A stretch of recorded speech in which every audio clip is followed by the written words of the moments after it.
اللهم صل على سيدنا ومولانا محمد معدن الجود والكرم وآله وأصحابه الكرام وابنه الكريم وبارك وسلم صلاة دائمة سرمدا أبدا بحمده تعالی وبکرم مصطفیٰ صلی اللہ تعالی علیہ وسلم۔ آج کی شب میں قرآن عظیم کے 15 پارے مکمل ہو چکے ہیں، یعنی ہمارے نصف قرآن عظیم کی تلاوت مکمل ہو چکی ہے۔ اللہ تبارک و تعالی بقیہ نصف قرآن صحیح تجوید سے پڑھنے اور آپ کو سماعت کرنے کی توفیق عطا فرمائے۔ آج ہم نے سورۃ الاسراء، جس کو سورہ بنی اسرائیل بھی کہا جاتا ہے، اس کی تلاوت کی، اور سورۃ الکہف، سورہ کہف کی تلاوت کی ہے۔ یہ دو بہت عظیم صورتیں ہیں قرآن عظیم میں، بالکل درمیان میں آئی ہیں یہ دونوں صورتیں، اور شروع ہی میں اللہ تبارک و تعالیٰ نے اس میں جو بنی اسرائیل سورہ ہے، اس کو سورۃ الاسراء بھی کہا گیا ہے، پاکی بیان کی اپنی، اور نبی پاک صلی اللہ علیہ وسلم کی معراج کا تذکرہ شروع ہے۔ سبحان الذی اسریٰ بعبدہ لیلا من المسجد الحرام الی المسجد الاقصی، پاک ہے وہ ذات جس نے رات کے ایک حصے میں اپنے بندہ خاص کو مسجد حرم سے مسجد اقصی تک کا سفر کرایا۔ الذی بارکنا حولہ، اس مسجد اقصی تک سفر کرایا جس کے ارد گرد اللہ نے برکتیں رکھی ہیں۔ لنریہ من آیاتنا، تاکہ اپنے اس بندہ خاص، اپنے محبوب کو اپنی نشانیاں دکھائے۔ تو یہ معراج کے واقعے کا تذکرہ، ایک بات یاد رکھ لیں کہ نبی پاک صلی اللہ تعالیٰ علیہ وسلم کی معراج کا سفر مسجد حرم سے مسجد اقصی تک کا قرآن سے قطعی ہے، ثابت ہے۔ اس کا انکار کفر ہے، اس کا انکار کفر ہے، کیونکہ قرآن پاک سے ثابت ہے۔ باقی معراج کا جو تفصیلی واقعہ ہے، مسجد اقصی سے لے کر آسمانوں کا سفر اور پھر تفصیل، یہ احادیث پاک سے ثابت ہے۔ نبی پاک صلی اللہ علیہ وسلم کی کئی طویل حدیثیں ہیں جس میں پورا تذکرہ موجود ہے، لیکن شروعات کا اتنا حصہ قرآن پاک میں موجود ہے۔ یہ سورۃ الاسراء، اسراء کہتے ہیں سفر کو، اور رات کے وقت سفر کرنے کو کہا جاتا ہے۔ اس سورے میں اللہ تعالیٰ نے بڑے اہم احکام بیان کیے خصوصیت کے ساتھ۔ اللہ فرماتا ہے تمہارے رب نے یہ فیصلہ فرما دیا کہ تم اللہ کے سوا کسی کی عبادت نہ کرو اور اپنے والدین کے ساتھ اچھا سلوک کرو۔ وَبِالْوَالِدَيْنِ إِحْسَانًا، والدین کے ساتھ اچھا سلوک کرو۔ اچھا سلوک کا مطلب کس طرح سے بتایا گیا؟ اِمَّا يَبْلُغَنَّ عِنْدَكَ الْكِبَرَ أَحَدُهُمَا أَوْ كِلَاهُمَا فَلَا تَقُلْ لَهُمَا أُفٍّ، ان دونوں میں سے کوئی ایک بڑھاپے کو پہنچ جائے یا دونوں بوڑھے ہو جائیں۔ توجہ نوجوانوں، ماں باپ میں سے کوئی ایک بوڑھا ہو جائے یا دونوں بوڑھے ہو جائیں، اللہ فرماتا ہے اب ان کو اف تک نہ کہنا۔ فلا تقل لهما اف، اف تک نہ کہنا۔ ولا تنہرهما، اور نہ ہی ان کو جھڑک کر بات کرو۔ وقل لهما قولا کریما، جب ان سے بات کرو تو نرم انداز میں بات کرو۔ جس نے اپنی ماں سے یا اپنے باپ سے سخت لہجے میں بات کیا، اس نے اپنی پچھلی کی ہوئی ساری نیکیاں ضائع کر دیا، اس کی نیکیاں ختم کر دی گئیں۔ اس کے رزق سے برکت اٹھا لی جاتی ہے جو اپنے والدین سے سخت لہجے میں بات کرتا ہے۔ نافرمان جس نے اپنے والدین کا دل دکھایا، حدیث پاک میں میرے آقا صلی اللہ علیہ وسلم فرماتے ہیں، حضور فرماتے ہیں میں اگر چاہوں تو اس کے گھر کو آگ لگا دوں دنیا میں ہی، اس کو جینے کا کیا حق ہے؟ یہ سخت ترین چیز ہے۔ ہمارے بچے، ہمارے نوجوان، ان کو ایسا لگتا ہے ماں باپ بالکل عام سے لوگ ہیں، جیسے چاہیں ویسے بات کریں۔ انہوں نے تمہیں لاڈ و پیار سے پالا ہے تو اس کا مطلب یہ نہیں ہے کہ تم ان کے اوپر حاکم بنو۔ اور آج کے بچے جو کر رہے ہیں اپنے ماں باپ کے ساتھ، اس سے وہ حدیث پاک ثابت آ جاتی ہے۔ میرے آقا نے فرمایا سچ، قیامت کی نشانیوں میں سے ایک نشانی ہے ان تلد الامۃ ربتہا، عورت جو ہے اپنا سردار جنے گی، یعنی عورت سے جو بیٹا پیدا ہوگا وہ سردار بنے گا، یعنی خود ماں کے اوپر ہی حکومت کر رہا ہے۔ باندی اپنا سردار جنے گی، مطلب یہ ہے ماں باندی بن کر کے رہے گی، کنیز بن کر کے رہے گی، اور بیٹا حاکم بن کر رہے گا۔ یہ اکثر گھروں کا رواج ہے۔ ماں تو کام کی مشین ہے، ماں تو باندی ہے، گھر کی کنیز ہے، وہ تمہیں جو چاہیے وہ سب اس ماں سے ہی کرواؤ۔ ماں تمہارے کپڑے بھی دھوئے، ماں تمہارا کچرا بھی صاف کرے، ماں تمہارے برتن بھی دھوئے، تم جہاں بیٹھے ہو وہاں تمہارے لیے کھانا بھی لا کر پروسے۔ کنیز ہی تو ہے تمہاری، تم نے اس کو باندی بنا رکھا ہے، پلس اس کے اوپر حکم الگ جماتے ہو۔ اتنا سخت ترین گناہ ہے یہ، اللہ نظر رحمت نہیں فرماتا اس بندے پر، اللہ نظر رحمت نہیں فرماتا۔ نبی پاک صلی اللہ تعالیٰ علیہ وسلم کے فرامین اگر دیکھیں، ان لوگوں کی فضیلت آئی ہے قرآن میں بھی اور حدیث میں بھی۔ آپ کو میں بتاؤں، سیدنا موسیٰ علیہ الصلوۃ والتسلیم نے ایک بار اللہ کریم کی بارگاہ میں یوں عرض کی کہ مولا میرا جنت میں رفیق کون ہے؟ دنیا میں بہت سارے قریبی ہیں، جنت میں میرا رفیق، میرے ساتھ رہنے والا کون ہے؟ اللہ تبارک و تعالیٰ نے فرمایا کہ فلاں ایک گوشت کا کاروباری ہے، قصاب ہے، اس کا نام بتایا کہ یہ آپ کا جنت میں رفیق ہوگا۔ سیدنا موسیٰ علیہ السلام ڈھونڈتے ہوئے اس کو گئے کہ یہ قصاب کہاں رہتا ہے۔ جا کر دیکھا تو وہ دن بھر گوشت بیچ رہا تھا، اس کے ساتھ رہے کہ اس کی ایسی کون سی نیکی ہے اللہ کے اس کو نبی کے ساتھ رکھا ہے جنت میں۔ شام ہوئی تو موسیٰ علیہ السلام نے اس سے کہا کہ میں تیرے ساتھ چلوں گھر۔ اس نے کہا بہت اچھی بات ہے، آپ چلیے میرے ساتھ، میرے گھر مہمان ہو۔ گھر لے کر آیا، اس کے چھوٹے بچے بھی تھے۔ موسیٰ علیہ الصلوۃ والتسلیم گھر گئے تو دیکھا اس نے جلدی سے اپنے گھر میں جا کر کچھ چیز روٹی یا دودھ لیا، اور اللہ کے نبی کو بھی بٹھایا ہے اور اپنے بچوں کو بھی بٹھایا ہے، اور اس کی ماں بستر پر تھی، اسے جا کر دودھ میں روٹی چور کر نرم کر کر کے کھلا رہا ہے، اور اس کی ماں بستر پر سے ہاتھ اٹھاتی اور کہتی ہے مولا میرے بیٹے کو تو جنت میں موسیٰ کا ہم نشین بنا دے۔ یہ اللہ تبارک و تعالیٰ نے اس ماں کی دعا سے اس بندے کو، ماں کے خدمتگار کو جنت میں موسیٰ علیہ السلام کا رفیق بنایا۔ میرے عزیزو، ماں باپ کو اپنے کنیز یا اپنے غلام نہ سمجھنا، یہ باندی یا تمہارے غلام نہیں ہیں۔ اور رب تبارک و تعالیٰ نے ان آیتوں میں فرمایا وَاخْفِضْ لَهُمَا جَنَاحَ الذُّلِّ مِنَ الرَّحْمَةِ وَقُلْ رَبِّ ارْحَمْهُمَا كَمَا رَبَّيَانِي صَغِيرًا۔ ان کے سامنے جب جاؤ تو اپنے بازوؤں کو نرمی سے بچھا دو۔ بازوؤں کو بچھا دینا مطلب کیا ہے؟ ان کے سامنے عاجزی کرو۔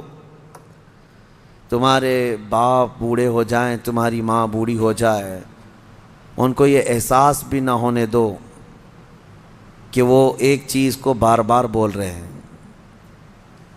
یہ آداب میں لکھا بھی ہے مفسرین نے کہ بڑھاپے میں اگر وہ تم سے دوسری بار سوال کریں ایک ہی چیز کو تو یوں نہ کہنا کہ ابا ابھی تو پوچھے تھے پھر پوچھ رہے ہو آپ، بلکہ ہر بار نئے انداز میں ان کو جواب دو تاکہ اسے احساس بھی نہ ہو کہ وہ بھول رہا ہے۔ یہ حقیقت میں فرمانبرداری ہے بچوں کی، ورنہ دنیا پرست آج ایسے ہو گئے ہیں کہ نعوذ باللہ من ذالک، ماں باپ کو وہ دیکھنا بھی پسند نہیں کرتے، بات کرنا بھی پسند نہیں کرتے۔ کتنے بوڑھے ایسے ہیں، کتنے بوڑھے ایسے ہیں۔ پھر بھی غنیمت ہے ہمارے ملک میں، یورپین کنٹریز، امریکہ میں ایسے حالات ہیں کہ بوڑھے اپنے گھروں میں رہتے رہتے مر جاتے ہیں۔ ہاسپٹل کو پڑوسی لوگ اطلاع کرتے ہیں کہ اس گھر میں جو بوڑھا تھا انتقال کر گیا، آ جاؤ اس باڈی لے جاؤ۔ بیٹے نہیں ہوتے ساتھ میں، کوئی نہیں ہوتا۔ اور آپ پوچھ لینا، مجھے وہاں کے رہنے والوں نے بتایا ہے کہ ایک بوڑھا یا ایک بوڑھی عورت کو کبھی کوئی پوتا ملنے آئے تو اس دن اس کی عید کا دن ہوتا ہے۔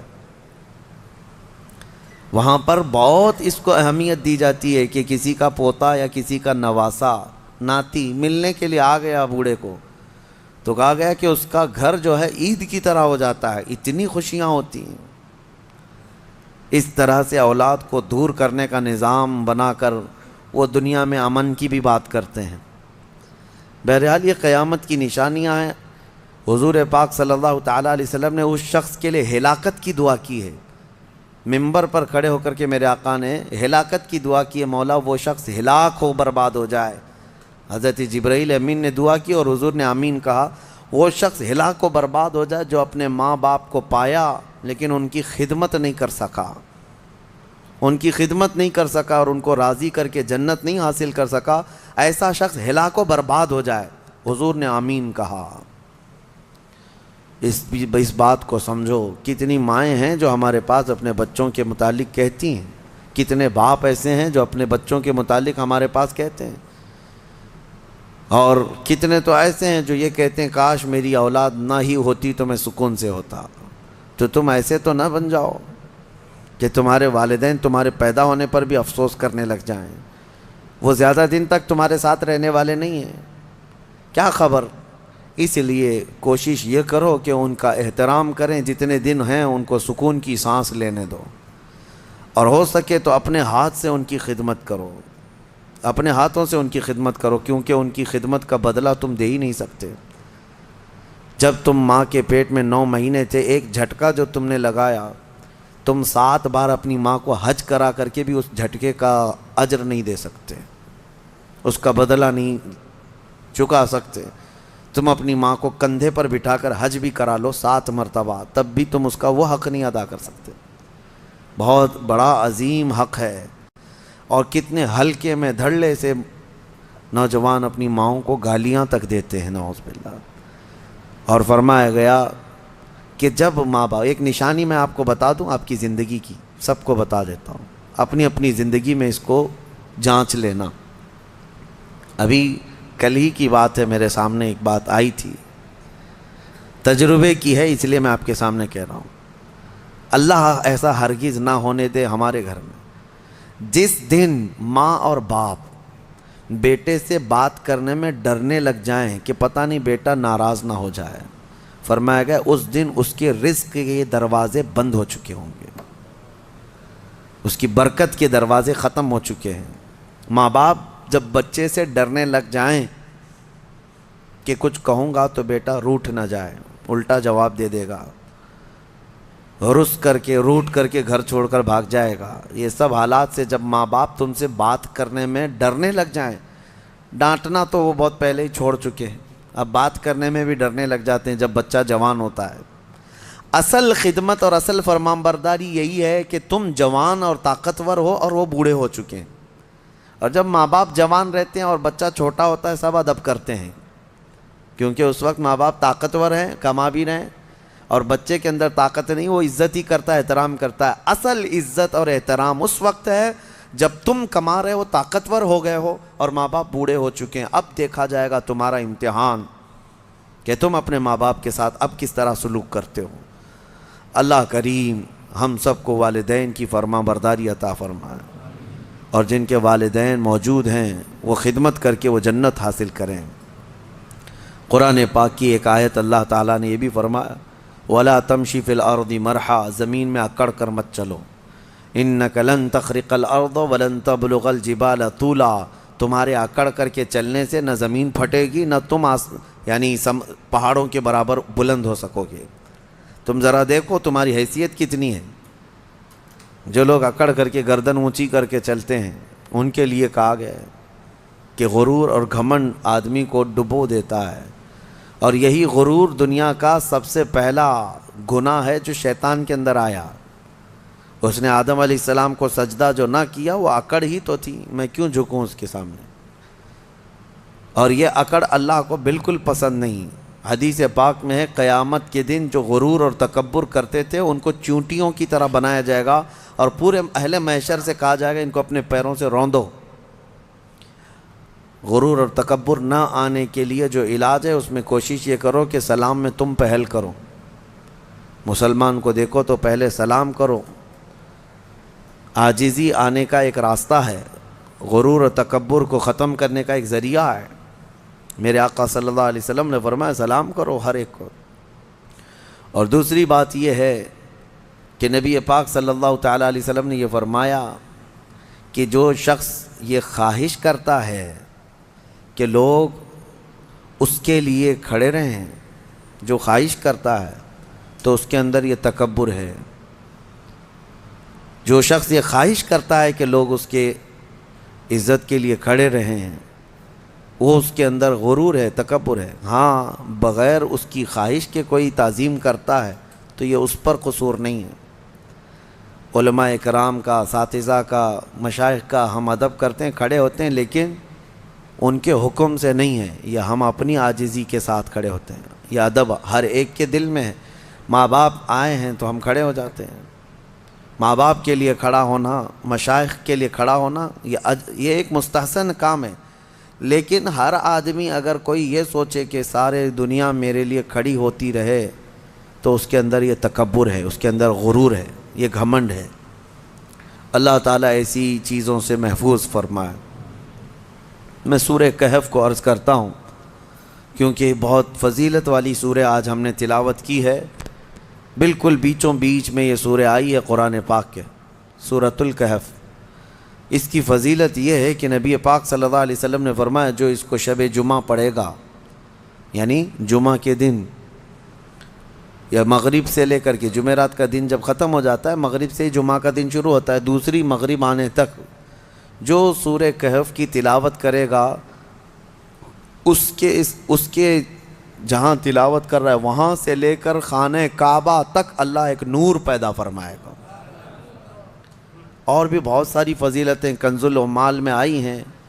فرمایا کہ جو سورہ کہف پڑھے گا اللہ اسے 3 دن تک ہر طرح کے گناہوں سے بچا لے گا، اور پھر کنٹینیو کرتا رہے۔ اور میرے آقا صلی اللہ علیہ وسلم کی ایک حدیث یہ بھی ہے کہ جو سورہ کہف کی شروع کی 10 آیتیں ہیں، ایک پیج میں پوری 10 آیتیں ہیں، جو یاد کر لے گا، دنیا کا سب سے بڑا فتنہ دجال جب آئے گا اللہ اس کو اس فتنے سے محفوظ فرمائے گا، وہ دجال کے فتنے سے محفوظ رہے گا۔ ورنہ دجال کا فتنہ بہت سخت ترین ہوگا۔ یہاں باباؤں کے فتنے سے لوگ نہیں بچ رہے ہیں۔ کوئی چمتکاری بابا آ جائے تو سب اس کے سامنے بھیڑ لگا دیتے ہیں۔ دجال تو مردے کو زندہ کر کے دکھائے گا، بارش بھی برسا کے دکھائے گا۔ ہاں، دجال خالی چٹی نکال کے نہیں دکھائے گا، ہاں وہ گھاس بھی اگا کر دکھائے گا، سبزے بھی نکالے گا، بہت ساری چیزیں ایسے عجوبے کر کے دکھائے گا۔ لیکن بہت لوگ اس کے پیچھے اندھا دھند بھاگنے لگ جائیں گے کہ ہمارا خدا اتر پڑا۔ صرف ایمان والے جن کو اللہ بچانا چاہے وہ اس کے فتنے سے محفوظ رہیں گے۔ ایک تو بچ جانا الگ ہے، لیکن جو اس پر ایمان نہیں لاتا ان کو وہ سزا بھی دیتا ہے۔ دجال جو ہے دونوں ٹانگیں پکڑ کر چیر دے گا، کچھ لوگوں کو کھولتے ہوئے تیل میں بھی ڈال دے گا، اس کا رعب و دبدبہ ہوگا، اس کا غلبہ ہوگا۔ اس کے لیے مومنین کو وہ اذیتیں بھی دے گا، تکلیفیں بھی دے گا، لیکن جو جمع رہا اس کے لیے بہت بڑی جنت ہے، بہت بڑی جنت کا اللہ نے وعدہ فرمایا۔ لہٰذا اس فتنے سے حفاظت کے لیے حدیث میں ملتا ہے کہ جو سورہ کہف کی 10 آیتیں روزانہ رات کو پڑھ لیا کرے، اللہ تعالیٰ اس کو دجال کے فتنے سے محفوظ فرماتا ہے۔ اللہ کریم ہم سب کو دجال کے آنے تک دنیا میں نہ رکھے۔ اگر فتنہ اللہ تبارک و تعالیٰ کوئی آزمائش کا ارادہ فرمائے تو ہمیں بغیر آزمائے، بغیر فتنے میں مبتلا کیے دنیا سے اٹھا لے، ہمیں صحیح و سلامت اللہ موت عطا فرمائے۔ اس پورے پارے میں 3 سوالات کرنے کے لیے یہودی آئے تھے حضور صلی اللہ علیہ وسلم کے پاس۔ اب ایک بات میں بتاتا ہوں، یہ سورہ جو اتری ہے نا پوری، یہودی جو ہے ٹیسٹ لینے کے لیے آئے تھے کہ اللہ کے آخری نبی ہیں تو ہم کچھ ایسے سوالات کریں گے جن کے جواب عربوں کو تو نہیں معلوم تھے، عربوں کو نہیں معلوم، وہ صرف اہل کتاب جانتے تھے۔ وہ 3 سوالات کیا لے کر کے آئے تھے حضور صلی اللہ علیہ وسلم سے؟ انہوں نے کہا روح کس کو کہتے ہیں؟ روح جہاں معلوم ہے سب کے پاس ابھی، روح کس کو کہتے ہیں؟ دوسرا ان کا یہودیوں کا سوال تھا اصحاب کہف کون تھے اور کتنے تھے؟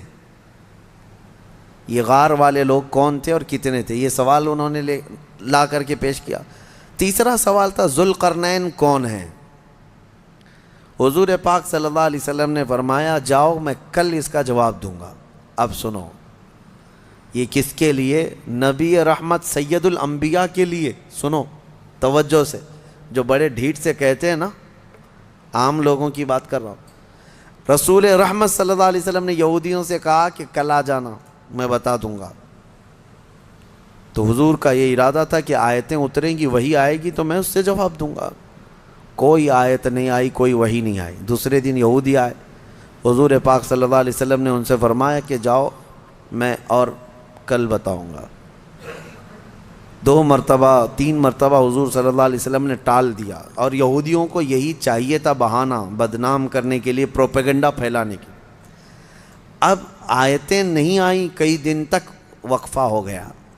روز آیت آتی تھی، کبھی دن میں کئی مرتبہ آیتیں اترتی تھی، لیکن اتنا لمبا وقفہ ہو گیا۔ حضور اکرم صلی اللہ علیہ وسلم کے قلب اطہر پر یہ بات بہت گراں گزر رہی تھی کہ کیا ہو گیا۔ تب پھر اللہ تعالیٰ نے یہ سورہ تو اتاری، سورہ کہف، لیکن اس میں یہ فرمایا وَلَا تَقُولَنَّ لِشَيْءٍ إِنِّي فَاعِلٌ ذَلِكَ غَدًا، اے محبوب ہرگز ہرگز یہ مت کہنا کہ کل میں یہ کر دوں گا۔ یہ اللہ تعالیٰ کو پسند نہیں ہے، اپنے رسول کو اللہ تعالیٰ فرما رہا ہے ہرگز یہ مت کہنا کہ کل میں یہ کر دوں گا، الا ان یشاء اللہ، جب بھی کہنا تو یوں کہنا اگر اللہ چاہے تو کروں گا۔ یہی ہے انشاءاللہ۔ انشاءاللہ جو ہم کہتے ہیں، بعض لوگوں کو شک لگنے لگتا ہے، ارے پکا بولو نا۔ انشاءاللہ ہر پکی بات پہ بھی بولا جائے۔ ہاں یہاں ہمارے ہاں اس طرح کا رواج ہے۔ شروع میں ایسا تھا، ہم جو ہے مصر میں بس جا رہی تھی ہمارے جہاں جانا ہے کالج کلیہ پہ، نمبر بھی وہی ہے بس کا، لیکن شک ہو رہا تھا۔ تو بس کے ڈرائیور سے ہم نے پوچھا کہ یہ کلیہ جائے گی، مدینہ نصر جائے گی؟ اس نے کہا انشاءاللہ۔ تو منہ دیکھتے کھڑے رہ گئے۔ پھر سے اس سے پوچھا کہ جائے گی وہاں پہ جائے گی؟ اس نے کہا انشاءاللہ، بیٹھو۔ یہ انشاءاللہ وہ یقین کے لیے بول رہے ہیں، لیکن جو کھڑے ہیں ان کو ایسا لگ رہا ہے پتہ نہیں یہ پکا ہے بھی کہ نہیں ہے۔ نعوذ باللہ، یہاں لوگوں نے بھی جو ہے اس طرح سے بنا لیا ہے کہ اگر ان کو ایسا لگتا ہے کہ ڈاواں ڈول ہے تو ہم یہ بول کے نکل جائیں۔ ٹھیک ہے، اگر آپ کو کسی معاملے میں شک ہے تب بھی کہو انشاءاللہ، لیکن جس معاملے میں یقین ہے اس میں بھی کہو انشاءاللہ۔ یقین ہے اس میں بھی کہو انشاءاللہ۔ اب آپ کو اس مجلس میں بیٹھے ہیں، آپ گھر جانا ہے نا آپ سب کو، جبکہ پکا معلوم ہے ابھی اٹھیں گے، اب جائیں گے اب سب لوگ، لیکن آپ کو کہنا کیا چاہیے؟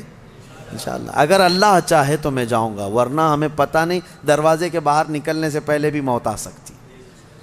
انشاءاللہ کی عادت ہو، اور اللہ نے اپنے رسول کو تنبیہ فرمائی ہے کہ آپ ایسا نہ کہیں کہ کل میں بتا دوں گا، بلکہ یوں کہیں کہ اگر اللہ چاہے تو، اگر اللہ چاہے تو۔ یہاں لوگوں میں یہ رواج قائم ہو، ہر ایک آدمی یقین والے معاملے میں بھی کیا کہے؟ انشاءاللہ، اللہ تعالیٰ چاہے تو میں یہ کروں گا۔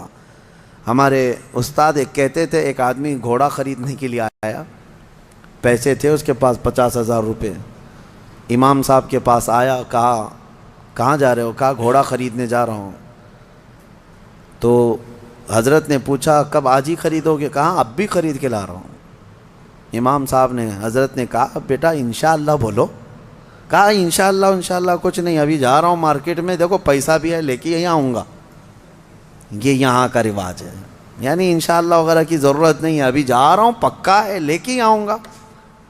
انہوں نے کہا پھر بھی بولو۔ کہا نہیں، اس کی کیا ضرورت ہے۔ گیا، وہ گھوڑا خریدنے کے لیے مارکیٹ میں گیا تھا، اس سے پہلے کھانے کے لیے کسی ہوٹل میں گیا، کھانا کھایا، خوب بریانی وغیرہ ساری چیزیں، کسی نے اس کے پاس پیسے مار لیے، پوری پاکٹ کاٹ لیا، پورے جتنے پیسے تھے۔ اب اس کے بعد اٹھا، اس کے پاس بل دینے کے لیے بھی پیسے نہیں تھے۔ تو ہوٹل والوں نے کہا کہ یہ تو چور چکا دکھ رہا ہے، اتنا سب کھا لیا اور بل دینے کے لیے برسوں پہلے کی بات ہے۔ اس کو وہیں پر لگا دیا اور کہا کہ پورے برتن دھل کے جائیں یہاں سے۔ ہوٹل کے پورے برتن اس سے دھلوائے، صفائی کروائے۔ شام ہو گئی، کپڑے میلے تھے، کچیلے ہیں، پتہ نہیں کتنے ٹیبل صاف کیا، برتن دھویا اور واپس منہ لٹکائے آیا۔ حضرت بیچ میں مل گئے امام صاحب، کہا کہاں ہے گھوڑا؟ تو اس نے کہا میں انشاءاللہ گیا تھا گھوڑا لانے، انشاءاللہ کھانا کھا رہا تھا، انشاءاللہ کسی نے پیسے چرا لیا، پھر انشاءاللہ ہوٹل والے نے جو ہے برتن منجوایا، پھر انشاءاللہ میں ٹیبل صاف کیا، پھر انشاءاللہ اب واپس آیا۔ اب تو ہر بات پہ انشاءاللہ۔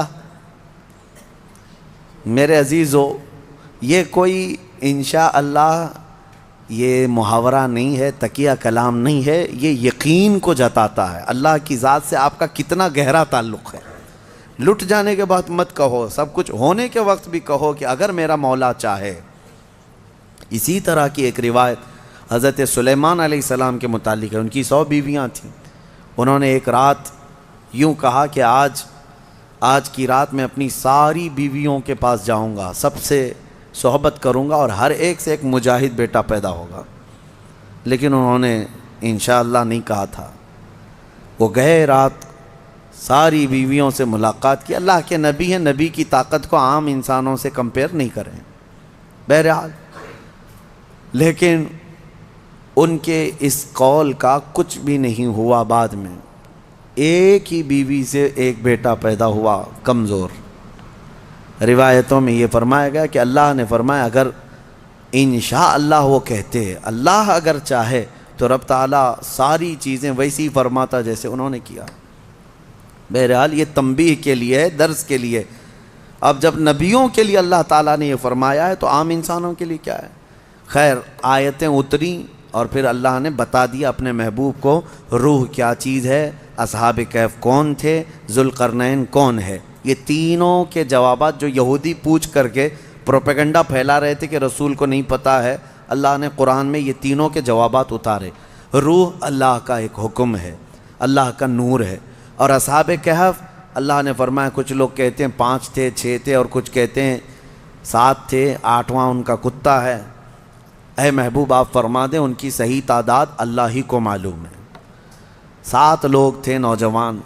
اور ذوالقرنین ان کے بارے میں پھر میں بتاؤں گا۔ اصحاب کہف کے بارے میں مختصر سی بات بتا دیتا ہوں۔ ایک بادشاہ تھا دقیانوس، وہ بادشاہ مرتد اس طرح کہ وہ آخرت کا بھی انکار کر رہا تھا اور وہ اپنا ایک الگ دھرم چلا رہا تھا۔ عیسیٰ علیہ السلام کا دین پرانا ہو گیا، یعنی عیسیٰ علیہ السلام کے دین میں ہی یہ چیزیں ہو رہی تھی۔ تو وہ اس زمانے میں سب لوگ بت پرستی میں اور خدا کے انکار میں مبتلا تھے۔ تو 6-7 لوگ ایسے تھے جو بادشاہ کے سپاہیوں میں تھے یا وزیروں میں تھے یا الگ الگ تھے۔ یہ لوگ پوشیدہ طور پر اللہ ہی کی ذات پر یقین رکھتے تھے، ایمان رکھتے تھے، لیکن یہ ظاہر نہیں کر رہے تھے کہ ان کے بادشاہ مار ڈالے گا۔ لیکن کب تک اس طرح چھپ کر کے رہیں؟ تو یہ 7 لوگ یا 8 لوگ جتنی ان کی تعداد تھی، ایک جگہ یہ لوگ مل لیا اور کہا کہ ہم یہ شہر چھوڑ کر بادشاہ کی سلطنت سے دور چلے جاتے ہیں تاکہ ہمیں ہمارے دین پر آسانی سے عمل کا موقع ملے۔ وہ سب بادشاہ کو چھوڑ کر کے اچانک ایک دن رات کو طے کر کے نکلے۔ راستے میں ایک کتا ان کے ساتھ ہو گیا۔ انہوں نے کتے کو کہا کہ یہ کتا کہیں بھوکے گا تو ہم کو پکڑوا دے گا، اس کو چھوڑ دو۔ تو کتے نے فصیح زبان میں کہنا شروع کیا کہ میں بھونک کر پکڑوانے کے لیے نہیں بلکہ میں تمہاری حفاظت کے لیے ساتھ چل رہا ہوں۔ اللہ نے اسے زبان دی، یہ واقعہ موجود ہے۔ جب وہ لوگ نکلے بہت دور، آبادی سے بہت دور نکلے اور ایک غار میں جا کر کے انہوں نے آرام کی غرض سے پناہ لی، گئے اور سوئے۔ اب رب تعالیٰ فرماتے ہیں فَضَرَبْنَا عَلَىٰ آذَانِهِمْ فِي الْكَهْفِ سِنِينَ عَدَدًا، ہم نے ان پر ایک لمبے سالوں تک نیند طاری کر دی۔ وہ سوئے تو سوتے رہ گئے۔ اب ہوا یہ کہ بادشاہ کو دوسرے دن کسی نے شکایت کی کہ 7 لوگ آپ کے وزیروں میں سے، سپاہیوں میں سے ایسے ہیں جو آپ کے دین پر نہیں، وہ اللہ پر ایمان رکھتے اور وہ شہر چھوڑ کر چلے گئے۔ بادشاہ نے ان کی تلاش جاری کروائی، کہاں ہیں ڈھونڈو۔ جب تلاش جاری ہوئی تو ایک چرواہے نے بتایا کہ ایک جگہ سے میں ان کو گزرتے ہوئے دیکھا، اس غار میں گئے۔ بادشاہ اپنے سپاہیوں کو حکم دیا کہ جاؤ اس غار میں دیکھو۔ دیکھا تو کچھ لوگ سوئے ہوئے تھے۔ بادشاہ نے کہا ان کی سزا یہ ہے کہ ان کے غار کے منہ پر دیوار بنا دو، ان کی قبر یہی ہو جائے، یہ باہر یہاں سے نہ نکل سکے۔ اس غار کے منہ کو دیوار چڑھا کر بند کر دیا گیا۔ یہ سزا تھی بادشاہ کی طرف سے کہ وہ میرے دین سے نکلے ہوئے لوگ ہیں۔ خیر سارے لوگ چلے گئے تو ایک چرواہے نے وہاں پر جو موجود تھا اس نے ان کی پوری تاریخ، ان کے نام لکھ دیے، یہ کون لوگ تھے، یہاں کیوں آئے تھے اور ان کے اوپر کیا سزا ہوئی۔ بات ہو گئی۔ یہ دقیانوس بادشاہ کا ظلم تھا، وہ لوگ چلے گئے۔ اب یہ لوگ سوتے رہے، قرآن میں ہے 309 سال تک سوتے رہے، 309 سال۔ اصل میں یہ 300 سال ہی ہیں، لیکن یہ جو سورج کے سال ہیں جن کو شمسی سال کہتے ہیں، جنوری، فیبروری، مارچ، اپریل، یہ شمسی سال ہیں، یہ سورج سے چلتے ہیں، اور قمری مہینے جو ہیں چاند سے چلتے ہیں، جو محرم، صفر، ربیع الاول، ربیع الاخر۔ اس میں اور اس میں فرق کیا ہوتا ہے معلوم ہے؟ ہر 100 سال پہ 3 سال کا فرق آ جاتا ہے، ہر 100 سال پہ 3 سال کا فرق آ جاتا ہے۔ یعنی اسلامی مہینے کبھی 29 کے ہوتے ہیں، کبھی 30 کے، کبھی 2 مرتبہ 29 کے ہو گئے۔ یہ جو چاند والے مہینے ہم ان کو اسلامی مہینہ کہتے ہیں، اصل یہ چاند کے مہینے، چاند سے چلتے ہیں۔ اور باقی جو سورج سے چل رہے ہیں شمسی مہینے، جنوری، فیبروری، یہ فکس ہیں، ان میں کوئی چاند بھی دیکھنے کی ضرورت نہیں، سورج بھی دیکھنے کی ضرورت نہیں، وہ فکس ہیں۔ تو ان سالوں کے اعتبار سے جو شمسی سال اگر 100 سال ہو گئے تو قمری جو ہے نا 103 سال ہو جائیں گے۔ اس طرح 300 سال شمسی وہ اصحاب کہف سوتے رہے، لیکن قمری مہینوں کے اعتبار سے 309 سال ہو گئے، 9 سال ایکسٹرا۔ تو 309 سال کے بعد اللہ تعالیٰ نے دوبارہ کیسے ان کو اٹھایا؟ اب روایت میں یہ ہے کہ ایک بادشاہ آیا بیدروس، وہ اچھا بادشاہ تھا، منصف تھا، عادل تھا، ایمان والا تھا۔ اس نے اپنی قوم کو ہدایت دینے کی بہت کوشش کی، سمجھا رہا تھا کہ آخرت پر ایمان لاؤ، اللہ دوبارہ موت کے بعد اٹھانے والا ہے۔ لوگ انکار کرتے تھے کہ کچھ نہیں ہوتا، مرنے کے بعد جو ہے نا جیسے جلا کر کے راکھ کر دیے، استھیاں بہا دیا گنگا میں، اب کوئی آنے والا نہیں ہے، یہی عقیدہ تھا اس وقت بھی تھا کہ کوئی دوبارہ اٹھائے نہیں جائے۔ عجیب بات ہے، جلا کر راکھ کر کے دریا میں بہاتے ہیں اور کہتے ہیں کہ حساب کتاب کچھ نہیں ہوگا، لیکن پرن جنم کا عقیدہ رکھتے ہیں، نہیں دوسرے جنم میں چوہا بلی ہو کے پیدا ہو سکتا ہے، کتا بھی بن کے پیدا ہو سکتا ہے۔ اچھے گن کیا تھا تو کچھ اچھا بن کے پیدا ہوگا، اب برے گن کیا تھا تو دوسرے جنم میں پتہ نہیں کیا بن کے پیدا ہوگا۔ اب یہ جتنے حکومت میں بیٹھے ہم دیکھتے ہیں کیا بن کے پیدا ہوں گے ان کے حساب سے۔ ہمارا عقیدہ تو نہیں ہے، ہمارے ہاں ایک بار موت کے بعد دوبارہ قیامت کے دن ہی اٹھایا جائے گا، قیامت کے دن ہی دوبارہ اٹھایا جائے۔ اس کا انکار کر رہے تھے لوگ کہ دوبارہ اٹھایا نہیں جائے گا۔ تو بیدروس بادشاہ اللہ کی بارگاہ میں دعا کر رہا تھا، مولا کوئی ایسی نشانی بتا دے کہ جس نشانی کو دیکھ کر کے یہ قوم ایمان لے آئے۔ تو اس بادشاہ کی دعا پر اصحاب کہف جو 300 سال سے سو رہے تھے، اللہ نے ان کو دوبارہ اٹھایا۔ وہ اٹھے، انہوں نے آپس میں ایک دوسرے کو سوال کیا کہ ہم کتنے دن کب سے یہاں سو رہے ہیں؟ کسی ساتھی نے کہا صبح آئے تھے، دوپہر ہو گئی ہے۔ کسی نے کہا نہیں تھوڑا زیادہ سو لیے۔ بعد میں پھر انہوں نے اپنی نشانیاں دیکھیں، ناخن بہت بڑے، بال الگ سے دکھ رہے ہیں۔ انہوں نے کہا کچھ تو معاملہ ہے، اللہ بہتر جانتا ہے ہم کتنے دن یہاں ٹھہرے رہے۔ ایمان والے تھے۔ ان ساتھیوں نے ایک اپنے ساتھی کو پیسے دے کر کے بازار بھیجا کہ بھوک بہت لگی ہے، کھانا لے آؤ۔ دیکھیں اللہ دوبارہ زندہ کر رہا ہے تو کھانے کی بھوک بھی ہے، انہیں بھیجا، اور اس کو یہ کہہ کر کے بھیجا کہ خبردار کوئی بھی تمہارے اوپر نظر نہ ڈالے، بادشاہ کی پولیس، کہ اگر وہ بادشاہ کو پتہ چل گیا تو ہم سب کو گرفتار کر لے گا۔ وہ 300 سال پہلے کی بات بول رہے ہیں۔ اس اپنے ساتھی کو بھیجا اور وہ چھپتے چھپتے شہر میں آیا اور کھانا لیا۔ کھانا لے کر کے اس نے پیسے دیا تو دکان والے نے دیکھا پیسے یہ کون سے، 300 سال پہلے کے پیسے۔ ظاہر سی بات ہے حکومتیں بدلتی ہیں، سکے بدل جاتے ہیں۔ اس کی تو سب سے بہترین مثال ہمارے زمانے میں دیکھ لیا۔ آپ لوگوں کو تو یہ سب سمجھانے کی ضرورت نہیں، پرانی 500 کی نوٹ کہاں ہیں، 1000 کی نوٹ کہاں ہیں۔ حکومتیں جب چاہیں ڈی مونیٹائزیشن کرتی رہتی ہیں۔ بہرحال تو وہ سکے جو ہے دیکھ کر کے دکان والے نے پوچھا تھا اچھا وہ چاندی اور سونے کے ہوا کرتے تھے، پوچھا کہ یہ تمہارے ہاتھ کہاں سے آئے؟ کہا یہ میرے اپنے پیسے ہیں۔ دکان والا امانت دار تھا، اس نے دکان میں کھڑا کیا اور جا کے پولیس کو خبر کر دیا۔ پولیس کو خبر کر دیا اور کہا کہ میرے پاس ایک ایسا آدمی آیا ہے، لگتا ہے اس کے ہاتھ میں کوئی پرانا خزانہ ہاتھ میں آیا ہے، لہٰذا اسی لیے میں آ کر کے تم کو خبر دے رہا ہوں. اس زمانے کا کوئی بہترین ٹپر ہوگا وہ, جا کر کے پولیس کو پہلے سے ٹپ دے دیا.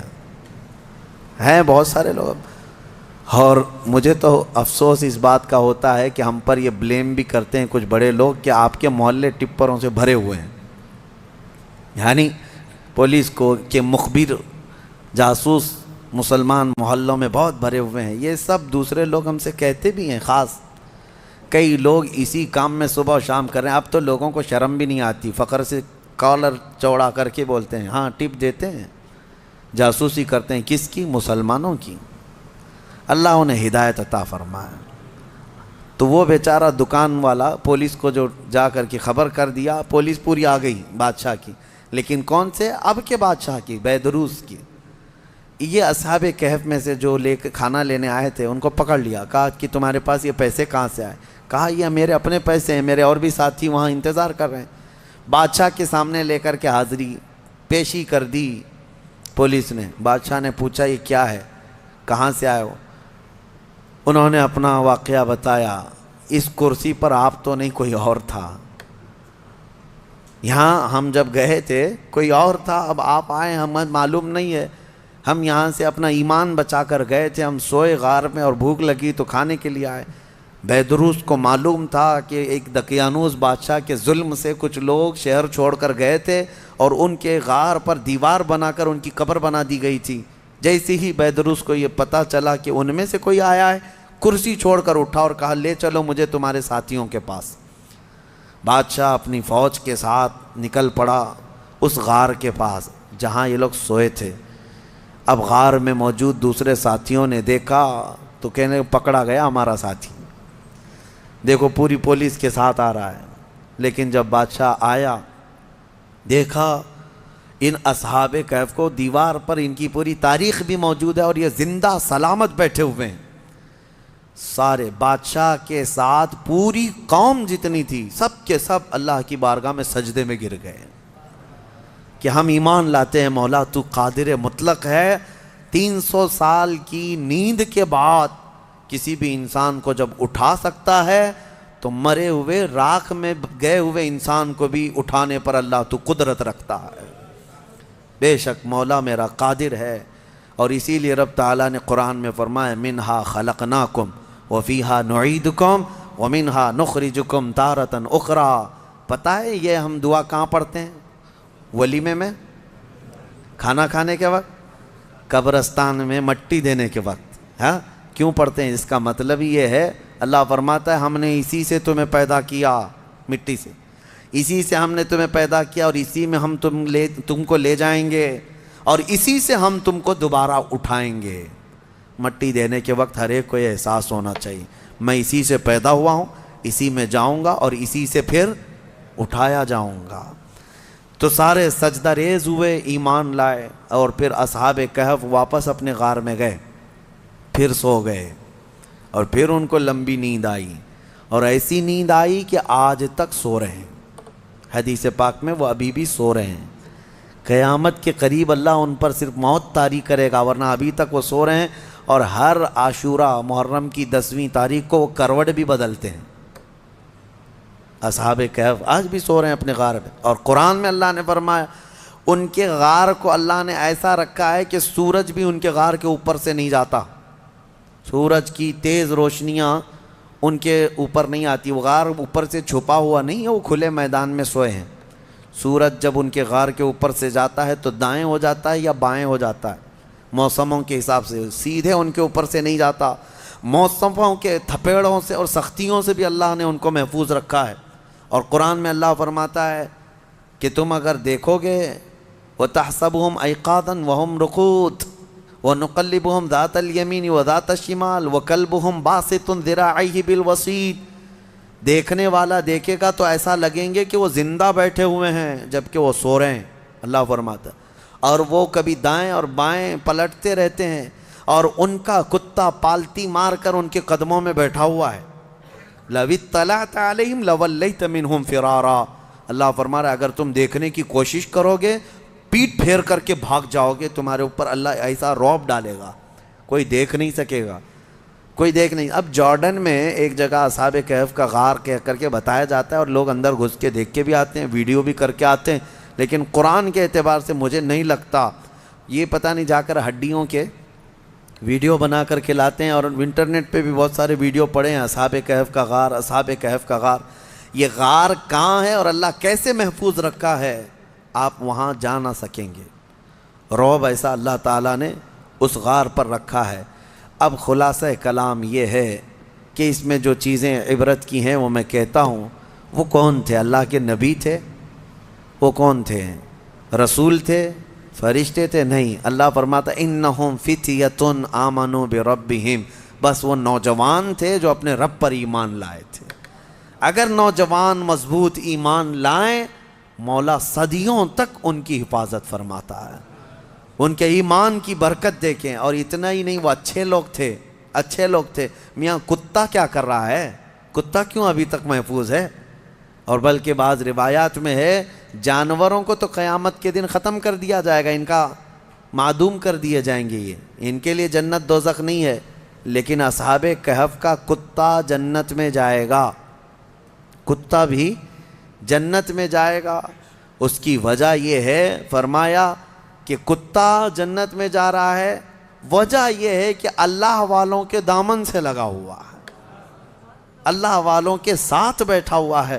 تو میں یہ پوچھتا ہوں, اللہ والے نیک بندوں کی معیت میں صحبت میں رہ کر کتا جنت میں جا سکتا ہے, تو تم امت محمدیہ اگر غوث پاک کی نسبت حاصل کرو, غریب نواز کی نسبت حاصل کرو, تو کیا اللہ تعالیٰ ان کے ساتھ تمہیں محشر میں جنت نہیں عطا کرے گا؟ اسی لیے بریلی کے امام نے اپنی نسبت پہ یوں فخر کیا تھا, اے سرکار غوث تجھ سے در, در سے سگ, اور سگ سے ہے مجھ کو نسبت, میری گردن میں بھی ہے دور کا ڈورا تیرا. اس نشانی کے جو سگ ہیں نہیں مارے جاتے. ہاں, جن کتوں کے گلے میں پٹا ہوتا ہے ان کو میونسپلٹی والے نہیں اٹھاتے ہیں. کیوں؟ وہ نشانی ہے کہ یہ کسی مالک کا کتا ہے. آوارہ جو ہے اسے انجیکشن مار کے چلے جاتے ہیں. ہاں, جو آوارہ کتا بھونکتے رہتے ہیں ان کو انجیکشن مارتے ہیں یا لے جا کر کے کہیں ویرانے میں چھوڑ دیتے ہیں. آپ کے یہاں میونسپلٹی کی گاڑی اب آتی ہے نہیں آتی پتہ نہیں, لیکن دیکھو بیلٹ والے کتے کو کوئی پکڑ کے دکھائے. ارے اب تو کتوں کے لیے بڑے قانون بنے ہوئے ہیں. ہمارے ہاں تو چھوڑیں, باہر ملکوں میں تو انسانوں سے زیادہ اہمیت جو ہے نا کتوں کے لیے ہے. ان کے لیے بہت اعلیٰ قسم کے قانون بنے, پارلیمنٹ میں بل پاس ہوئے ہیں کتوں کے لیے, جاپان وغیرہ میں. ہاں, کتے کو کچھ نہیں کہہ سکتے آپ. بلکہ ایک آدمی نے کیس کیا کسی کے اوپر کہ اس نے میرے ٹامی کو کتا کہا, اس نے حقارت سے کتا کہا. یہ ڈیفیمیشن کا کیس, مان ہانی. ہاں, جیسے ابھی پرائم منسٹر کو کسی نے کہا تو وہ اپنے حد کے عزت کا کیس کر لیے. اس طرح کتے والے نے کیس کیا کہ مجھ کو کتا کہا. اس کو کتا نہیں کہنا چاہیے, بلکہ پاکیزہ اخلاق والا. ہاں, بہت خوبصورت یہ القاب سے کہا جائے, یہ کتوں کے لیے بنے ہوئے ہیں. میں یہ کہہ رہا ہوں میرے عزیزو, بات یہ ہے کہ اگر کتا نسبت حاصل کر لے تو وہ اصحاب کہف کے ساتھ جنت میں جاتا ہے. تو اعلیٰ حضرت فاضل بریلوی نے یہی فرمایا, اس نشانی کے جو سگ ہیں نہیں مارے جاتے. حشر تک میرے گلے میں رہے یا غوث پٹا تیرا, حشر تک میرے گلے میں رہے پٹا تیرا. اللہ تعالیٰ ان اولیاء کی نسبت ہمارے گردنوں میں قائم و دائم رکھے, اور مولا کریم ہمیں سنی صحیح العقیدہ زندگی عطا کرے اور اہل سنت و جماعت پر خاتمہ بالخیر فرمائے. وآخر دعوانا ان الحمد للہ رب العالمین.